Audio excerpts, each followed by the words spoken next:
Tātad mēs atrodamies Valmierā vienā no mikrorajoniem, saucās Viesturu laukums. Un šis projekts tātad realizēts tika 2019. 20. gads. Tātad būs pagājuši jau 3 gadi.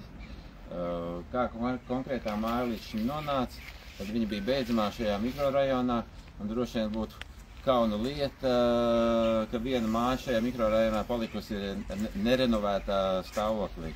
Vispār jau man liekas, ka par cik Valmierā šie renovācijas projekti jau tik sen ir uzsākti, tad atšķirībā no citām pilsētām, te jau pat iedzīvotāji negrib palikt beidzamie, kuri nav renovējušies. Tāpēc mums tās iedzīvotāju pārliecināšana notiek drusku vieglāk varbūt nekā kaut kur Rīgā vai kādā citā vietā.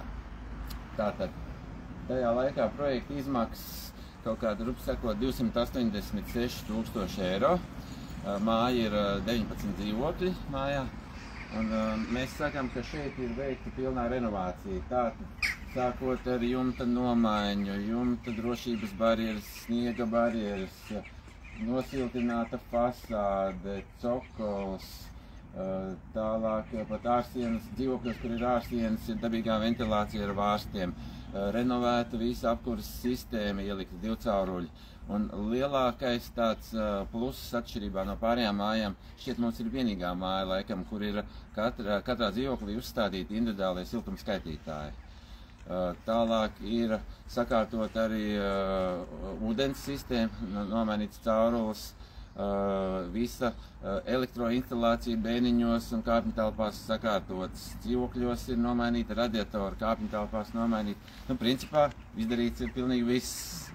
Tā kā, un šeit ir tas spilgtais piemērs, pozitīvais, kur iedzīvotāji reāli izjūt to iegūmu savos maciņos. Jo tagad ir pagājušas, cik jau būs 2 pilnas apkurses sezonas, varētu būt ir pagājušas, jā, un uz pat laikā, kad bija augstais apkurses tarifs, joprojām iedzīvotājiem maksājot par kredītu, iegūms bija lielāks nekā viņi pirms renovācijas maksāja par apkuru vēl pie zemāka tarifa. Tātad, es laikam nepateicu, atbalsts bija no Eiropas fondiem 50% apmērā, tika piesaistīts Seibankas finansējums, un tātad cilvēki maksā kredītu, un joprojām tas ir izdevīgāk viņiem nekā viņi dzīvoja nesiltinātā, nerenovētā mājā.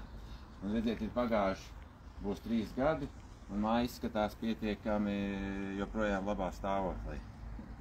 Tas ir īstais stāsts. Cik procentu ietaupījums bija spalēdierē?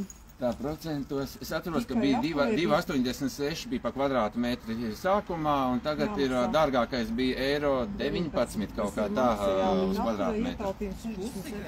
Jā. Tas ir tīri uz apkuru. Kopā pat laikam apkuru un karstais ūdens.